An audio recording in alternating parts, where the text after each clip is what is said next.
Halo teman-teman, perkenalkan nama saya Ezra Kenila.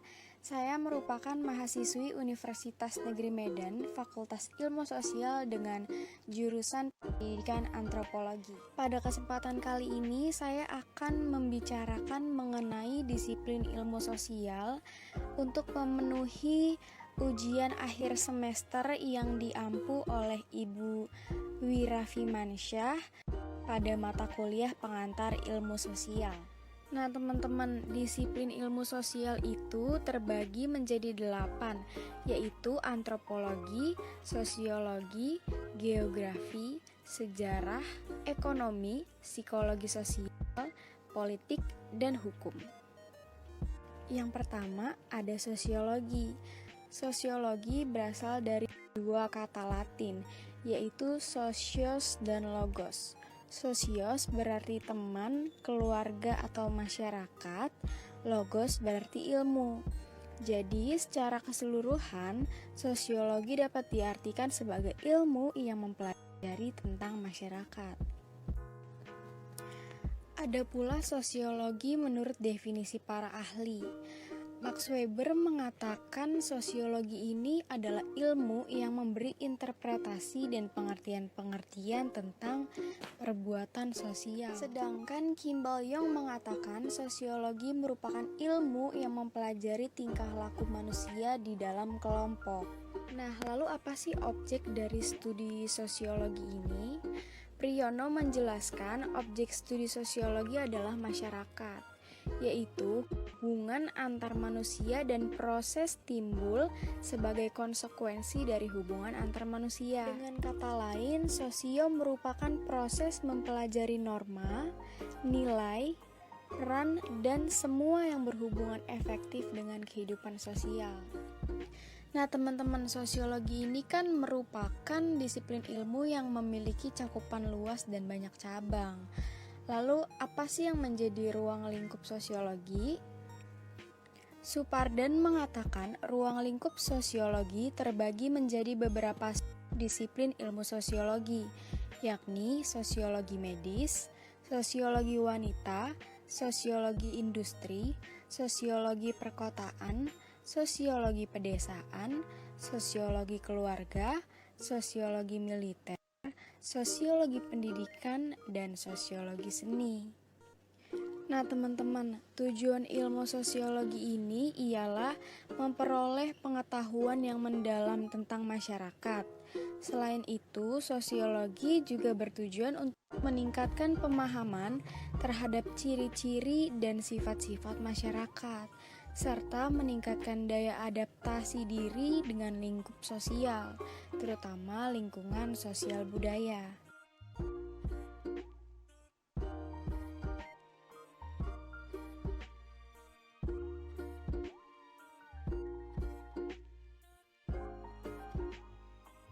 Nah, manfaat mempelajari ilmu sosiologi adalah 1. Dapat dijadikan alat dan sarana untuk memahami berbagai perilaku masyarakat. 2. Sebagai alat untuk mengetahui struktur masyarakat, pola-pola interaksinya serta stratifikasi sosial. Yang ketiga, hasil studi penelitian sosiologi dapat digunakan sebagai dasar untuk menetapkan suatu kebijakan, baik secara pemerintah, perusahaan, atau yang lainnya. Selanjutnya ada disiplin ilmu antropologi. Antropologi merupakan cabang ilmu yang mempelajari mengenai manusia dan perilaku kebudayaannya.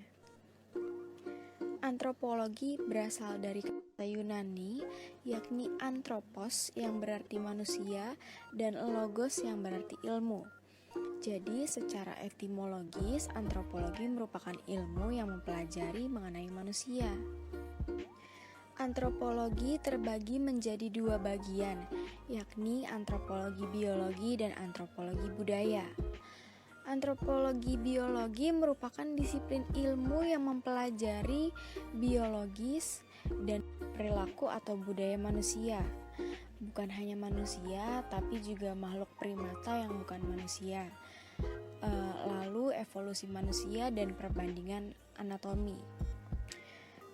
Antropologi biologi ini juga terbagi menjadi dua cabang, yakni paleoantropologi, dan antropologi fisik. Sedangkan untuk antropologi budaya berfokus pada keberagaman kebudayaan di antara kelompok manusia. Cabang antropologi budaya yakni prehistori, etnolinguistik, etnologi, etnosikologi, antropologi spesialisasi, dan antropologi terapan. Lalu ada disiplin ilmu hukum. Menurut Sajipto Raharjo, ilmu hukum adalah ilmu pengetahuan yang berusaha menelaah hukum. Disiplin ilmu hukum lazimnya diartikan sebagai suatu sistem ajaran tentang hukum sebagai norma dan hukum sebagai kenyataan. Kenyataan yang dimaksud adalah perilaku atau sikap. Disiplin ilmu hukum mencakup 3 bagian, yaitu 1. Ilmu hukum, 2. Filsafat hukum, dan 3. Politik hukum. Redburge membedakan 2 jenis konsep hukum, yakni konsep yuridis relevan atau legally relevant concept dan konsep hukum asli atau genuine legal concept. Disiplin ilmu politik secara etimologis berasal dari bahasa Yunani, yakni polis yang berarti kota atau negara kota, dan politikos yang berarti kewarganegaraan. Disiplin ilmu politik merupakan cabang ilmu sosial yang membahas teori dan praktik politik serta deskripsi dan analisis sistem politik dan perilaku politik. Nah teman-teman, kalau ruang lingkup ilmu politik itu mencakup apa aja sih? Jadi ruang lingkup ilmu politik itu mencakup filsafat politik, konsep tentang sistem politik negara, masyarakat, kedaulatan, kekuasaan, legitimasi, dan lain-lain.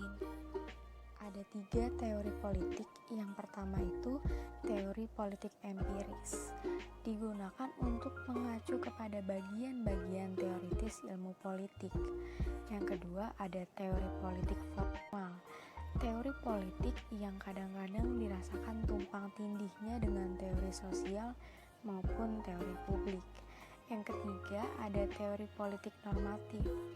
Ini merupakan teori politik yang paling dekat dengan enterprise tradisional, bertujuan untuk menaruh prinsip-prinsip otoritas, kebebasan, dan keadilan. Lalu ada disiplin ilmu ekonomi. Secara bahasa, ekonomi berasal dari bahasa Yunani, yaitu oikonomos atau oikonomia, yang berarti manajemen urusan rumah tangga. Jadi dapat disimpulkan ekonomi merupakan ilmu yang mempelajari kebutuhan manusia dan upaya-upaya untuk memenuhi kebutuhan manusia guna mencapai kemakmuran.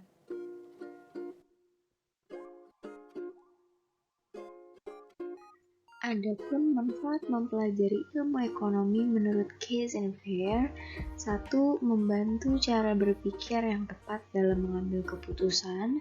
2. Membantu memahami masyarakat. 3. Membantu pemahaman terhadap masalah-masalah global. Dan yang terakhir, membangun masyarakat yang lebih demokrasi.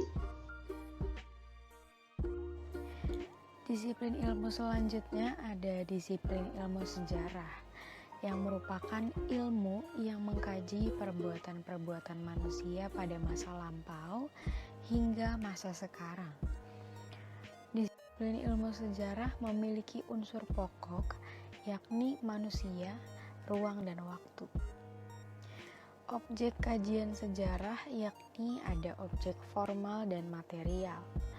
Objek formal yakni mengkaji aktivitas manusia di masa lampau, sedangkan material mengkaji sejarah manusia. Nah, untuk ruang lingkup sejarah juga lumayan banyak nih, yaitu ada sejarah sosial, sejarah ekonomi, sejarah kebudayaan, sejarah demografi, sejarah politik, sejarah kebudayaan rakyat, sejarah intelektual, sejarah psikologi, sejarah pendidikan, sejarah medis. Dalam disiplin ilmu sosial juga terdapat disiplin ilmu geografi. Geografi berasal dari kata geo dan grafien yang berarti bumi dan tulisan. Jadi, geografi merupakan ilmu yang mempelajari bumi. Namun, kata bumi dalam geografi ini bukan hanya mengenai sisi alamiahnya saja, tapi juga meliputi segala gejala dan proses alamnya maupun proses kehidupannya. Objek kajian dalam geografi menurut IGI, Ikatan Geografi Indonesia, ada dua, yakni objek material dan objek formal. Objek material merupakan fenomena geosfer yang meliputi segala sesuatu yang ada di muka bumi, benda hidup maupun benda mati dan lingkungannya. Nah, geosfer itu terdiri dari 5, yakni atmosfer atau udara, litosfer atau kulit bumi, ketiga hidrosfer, keempat biosfer, dan antrosfer atau manusia. Untuk objek formal adalah cara pandang, cara berpikir, dan analisis terhadap segi materialnya. Objek formal ini dapat dikategorikan menjadi 3, yaitu analisis keuangan, analisis ekologi atau lingkungan, dan yang terakhir analisis kewilayahan. Selanjutnya ada disiplin ilmu psikologi sosial. Ilmu psikologi berasal dari bahasa Yunani psyche yang berarti jiwa, dan logos yang berarti ilmu.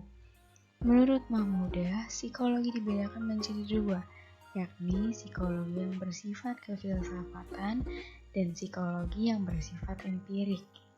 Nah, ilmu psikologi bertujuan untuk mengerti suatu gejala atau fenomena, karena dengan mengerti suatu fenomena, kita dapat membuat ramalan-ramalan mengenai kapan akan terjadinya fenomena tersebut. Baiklah teman-teman, saya pikir itu saja yang dapat saya sampaikan mengenai materi disiplin ilmu-ilmu sosial. Saya harap materi tadi dapat menambah informasi dan memperkuat wawasan Anda tentang materi tersebut. Saya juga mengucapkan terima kasih kepada yang terhormat Ibu Wirafi Mansyah selaku dosen pengantar ilmu sosial, dan terima kasih kepada teman-teman sekalian yang sudah menonton. Saya pamit, salam sehat semuanya.